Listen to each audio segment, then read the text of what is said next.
Thanks so much. I'm so happy to be with you today and to be part of your community for this brief time because community is important. It's what makes us human. We really can't survive alone. We need each other.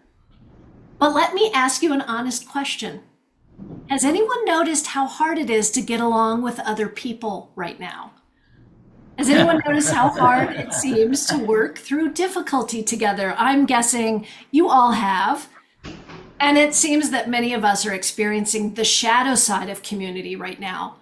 The polarization, the fear, the uncertainty, loneliness, disconnection.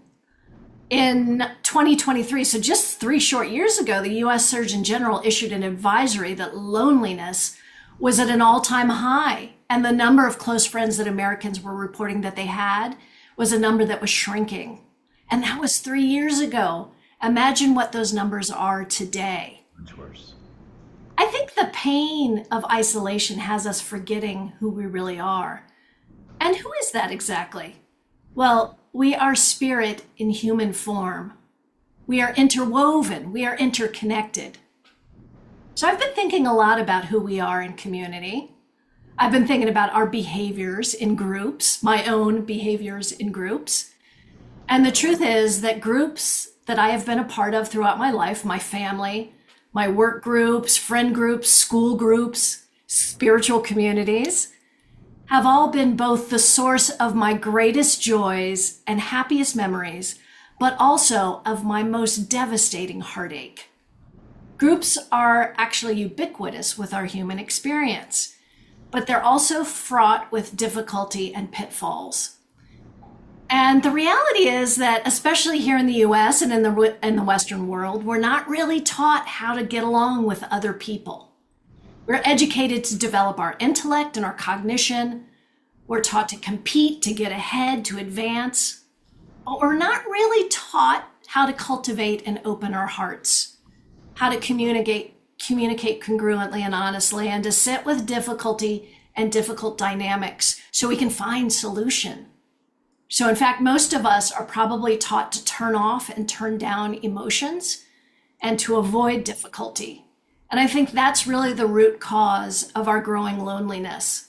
It has certainly made me feel very lonely in my life.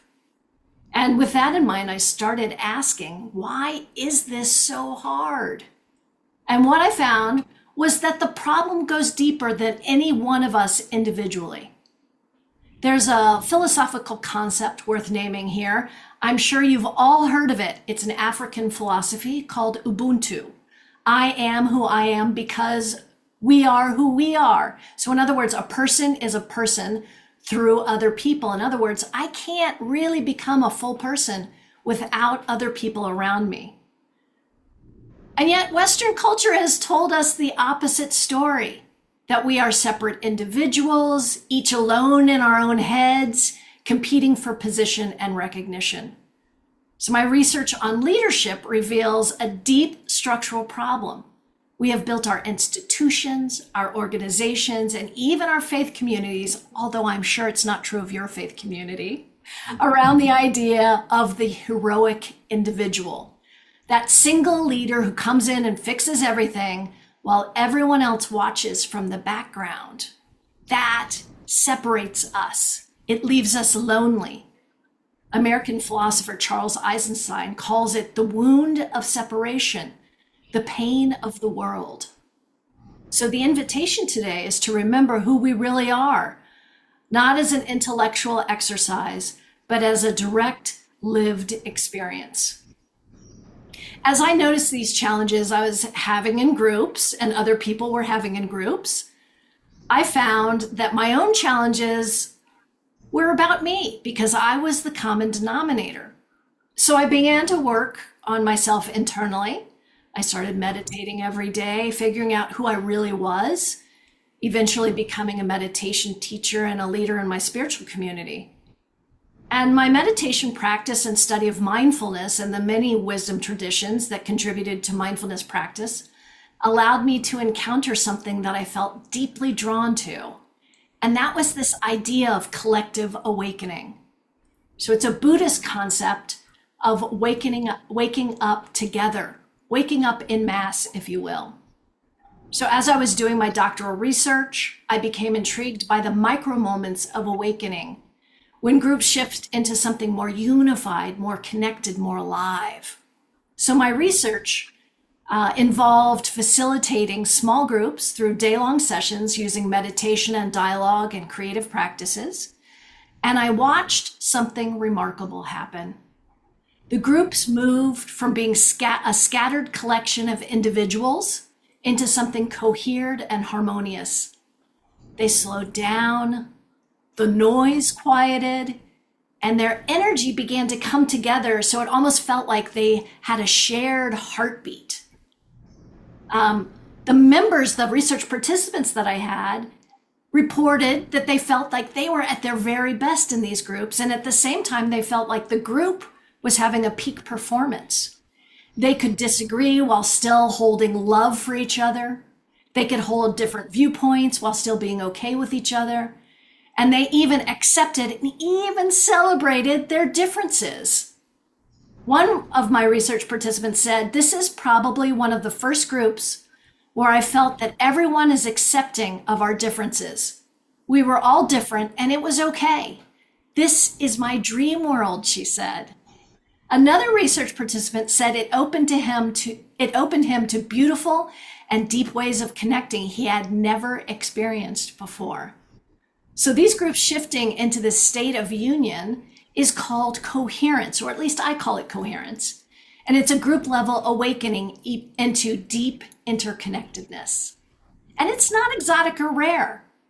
It is available to anyone willing to slow down and truly turn toward each other. So we know the vertical path of spiritual practice well. Time in silence and stillness, in prayer and meditation, drawing closer to God, being still and knowing, that inward journey that's essential. But there's also a horizontal path, and it is one of social and relational development. It is learning how to truly get along with each other, to develop compassion, to recognize spirit in the person in front of you. Tyler D. Chardin said, "We are spiritual beings having a human experience." I bet you all know that quote.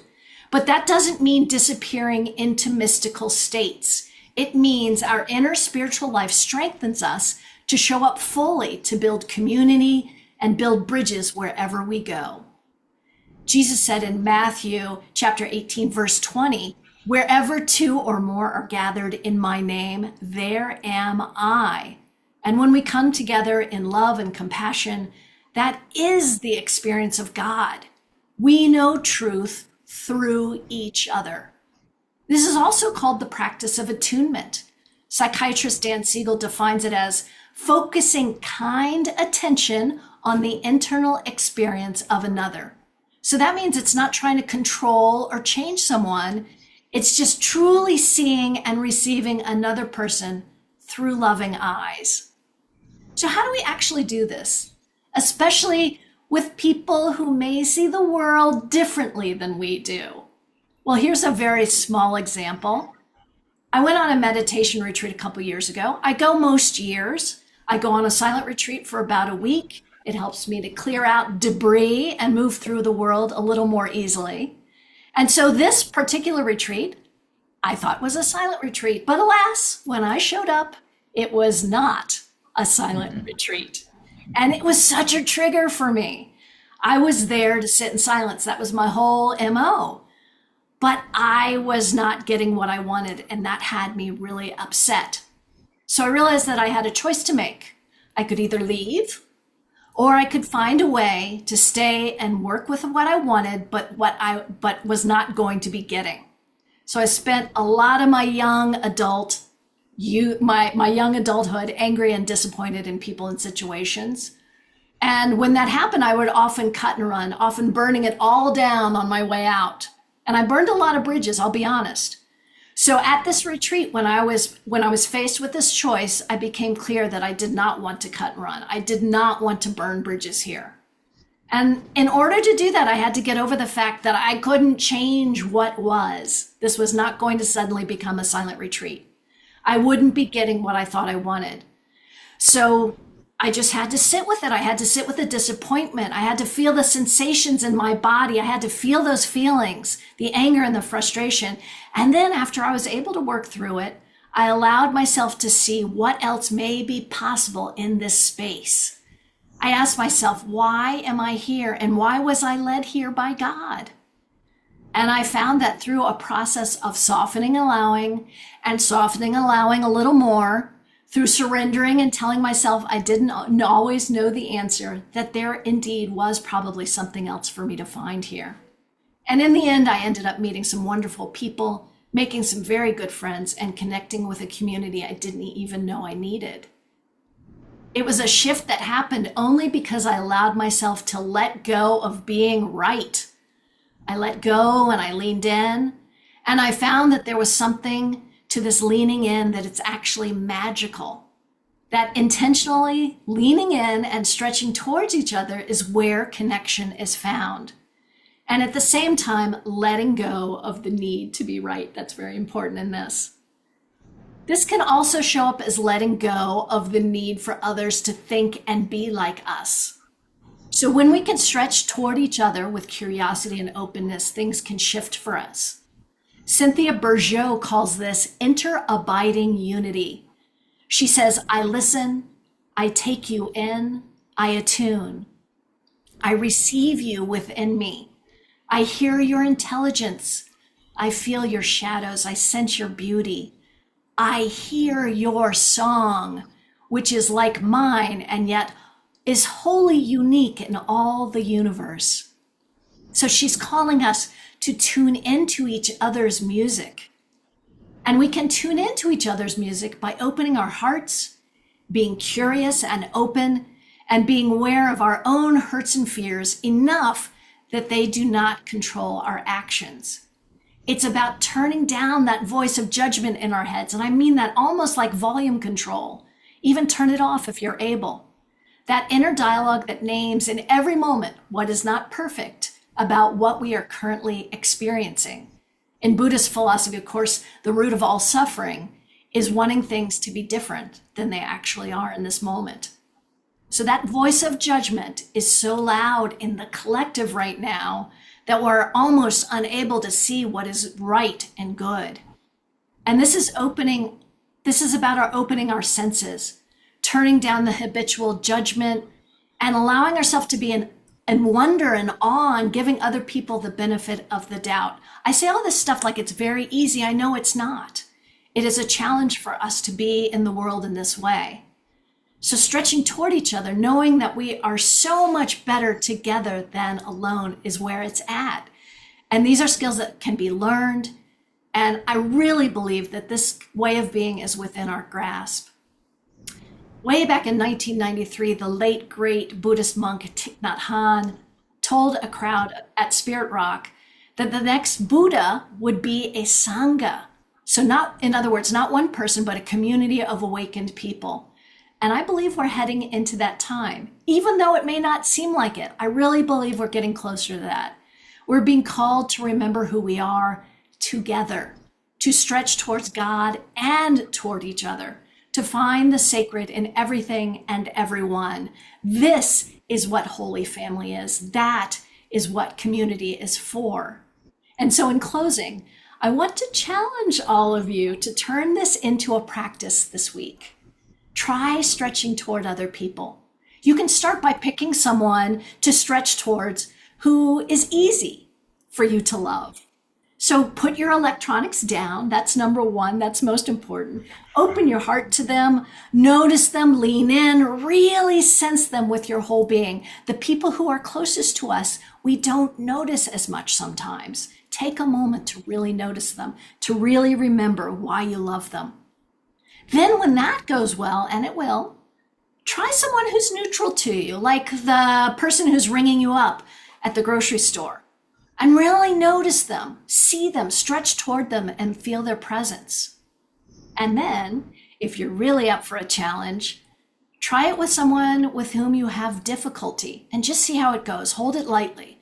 Open your curiosity and compassion toward them and see if anything shifts. These practices you can do with anyone, anywhere, anytime. You can do it in traffic, on the metro, at work in a meeting. Open your heart, send love and compassion, be curious and challenge your assumptions and just see what happens. See how it makes you feel and watch how other people react too. It could be a really beautiful experiment. Desmond Tutu said, "My humanity is bound up in yours, for we can only be human together." So let's be human together. Let's build bridges. Let's remember who we really are. Thank you, my friends. Namaste. Thank you so much, Dr. Guenther. That was beautiful. I really appreciate your words. We're going to open it up for questions if that's okay. I'd love it. And yeah, I will, as I see hands coming up, I'll just say what landed with me just very quickly, which was one, I really love this statement when you said that you were at the retreat and you asked yourself, why am I here and what can I learn from it? Because I think that's just a beautiful teaching that you offered for all of us. If we believe in divine providence, the phrase we use in our tradition, that God is working in our life and we're in the flow, then maybe the situation that we're in and the people that we're with are exactly who we're supposed to be with. It's not a random act. And so when it doesn't work out the way we wanted, like your silent retreat, the way you ask that question is, okay, this isn't what I wanted, but and I love the irony that it was a spiritual retreat. That was the best part, right? You're like, Yes. so that was, I love that part too. So I love that teaching. I'm going to ask the first question until I see another hand up. And my first question is, during your retreat, a number of the people said, I've never felt seen before, I've never felt heard before, I've never felt connected like this before. There was sort of a series of affirmations from the experience. Looking back on it, can you think of a moment in that retreat where you saw the shift in people? Was there an exercise that you did, or was the culmination of the day, or was how it was facilitated? Because it was a whole practice, I'm sure there was a lot involved. But I'm just curious, did you notice any particular moment when people shifted into that mode from being siloed, as we're kind of trained to be, and then feeling connected? Well, there was a lot. That's a lovely question. Thank you so much. There are so many different practices that this particular spiritual teacher had us going through. But I could remember one that was, he kind of set it up as something optional. So we already knew it was going to be somewhat experimental when he said it was optional. And what he invited us to do is to, with a partner, just simply sit and gaze at one another for 10 minutes. I call that soul gazing. And it is incredibly awkward for the first couple of minutes, but then something shifts and opens, and you almost start feeling like you are the other person, and the other person starts feeling like they are you. And so this like exquisite kind of unity emerges out of that. That's really beautiful. And when that happens, you just have to stop for a moment and say, what I believe is reality on a day-to-day basis just isn't true. We're actually really connected. And the reality is I could probably have this connection with anyone, anytime. Beautiful, a beautiful example. Thank you. I want to open it up if anybody has a question or a comment. Jimmy, right here in the space. I have a question. You spoke about connecting in community. What if you attempt to connect with the person and the person doesn't connect back? How do you handle that? You come at them with the warmth, but they come at you with the sour heart. And that's hard. And so what I'm about to say is going to make it sound like it's so easy. And sometimes that hurts, right? So I want to say that first, to acknowledge that we're human and sometimes these things do hurt. But what I try to do is I try to kind of go into that person's shoes and imagine what kind of day they're having. That maybe they're having a really hard day. Maybe they've recently had a death in the family. Maybe they're dealing with loss. Maybe they're dealing with illness. There could be so many different reasons that somebody is difficult to interact with. And it rarely has anything to do with us. If we stopped, so for me, I'll speak for myself. If I stop taking everything so personally, things get so much easier in my life, and I'm able to show up as love so much easier. And so if I can just say to myself, oh, this person is going through a difficult time, I kind of have to interrupt my habitual responding of being offended or upset, and I have to take a breath. And then I have to think, oh, this person may be going through something really difficult, and actually they need my love and they need my compassion in this moment a lot more than they need my scorn or my anger. That's what I try to do. It's not always easy to do, though. Thank you. Thank you. Anybody in the room? Yeah. Dr. Stacey, I really loved your sermon. I had two quick questions. My first one is, why is it so challenging? What do you think gets in the way of building genuine connections in today's world? And how could we as a church community intentionally practice this just wider form of connection? Yeah, why is it so hard? I think, the United States in particular is such an individualistic society. We're really focused on ourself and our personal development. Not all societies are that way. So we can really learn from communal societies and how they put the family first or how they put the community first. Not to say that we need to put everyone else before us. I think it needs to be a lovely balance of the two working together. But I think this strong individualism in the United States is hurting us right now. And if we can only just be aware of it, I think that would be the first step. That could be really helpful in intervening there. I think this individualism, the way that we come through school and the way we run our society, it starts very early in us. No, come in. So I think we are habituated towards really thinking about individualism in ourselves. But I do think there are ways that you can practice and turn toward each other. And I love that you asked, what can you do at your church? Yay, perfect. I think if you simply got into a circle, if you went into a practice where you really intentionally, and I can send you some practices around this, where you intentionally connected with each other, heart to heart, soul to soul, energy to energy, and really held each other in that space. Number one, it's a beautiful practice, and you will know that God is present with you. But also it helps you to attune towards each other, to really lean in to the presence of each other. Like I said, we often think of our spiritual practice as this vertical thing where we are simply getting closer to God. But I really believe that that's only part of the equation, that is a grounding, that when we really attune to God in our vertical practice, that prepares us to really be with each other in a whole different way. And yes, when we practice that as a meditation or dialogue or connecting practices, we get better and better at it. And we start to really navigate the world as knowing that it's just not me out there, it's me within this bigger we. Thank you. Thank you very much. Alpha, and you have to unmute. You have to unmute Alpha.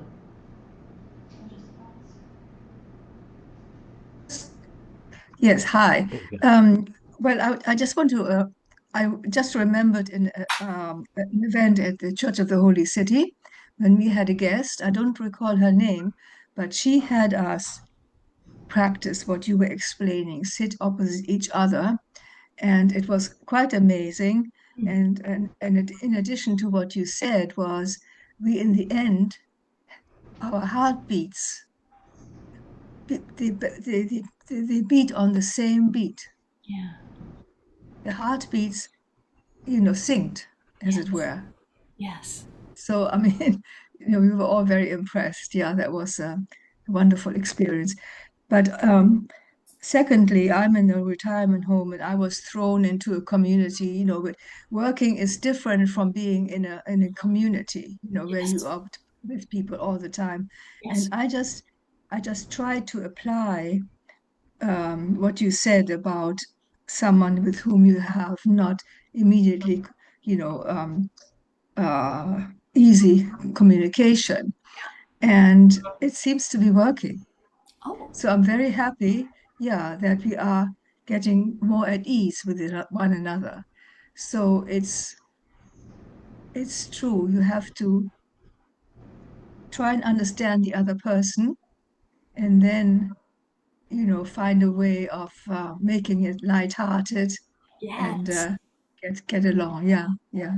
I So love thank you for uh, spelling all that out for me. I can apply some more of what you said to my daily living here. well, thank you, Alpha, for sharing that. Yeah, I think it is magical when you do the practice. I mean, listen, language, it loses something in the translation. When you actually do it, it just lights up your whole being because you're filled with presence, you're filled with spirit. It's beautiful.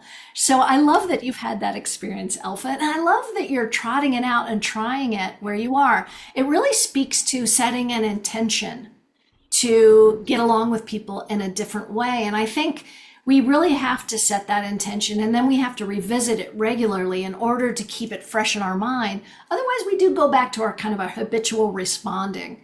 We're only human sometimes. I mean, that happens and it's okay.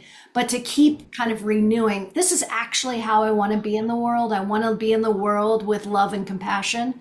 That can change our lives dramatically over time. Thank you for your share.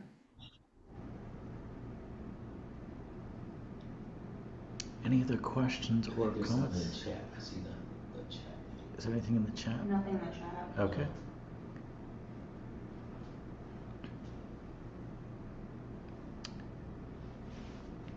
Well, thank you, Stacy. I know that we have a intern here at the church, a fellow named Kelly, and Kelly, you saw a photograph of Kelly earlier, did a leads a Jesus Christ Superstar study group.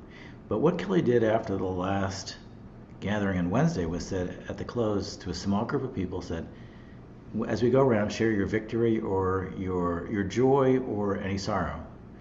And people really shared very deeply, very quickly from our community in ways they haven't really, in Sunday worship.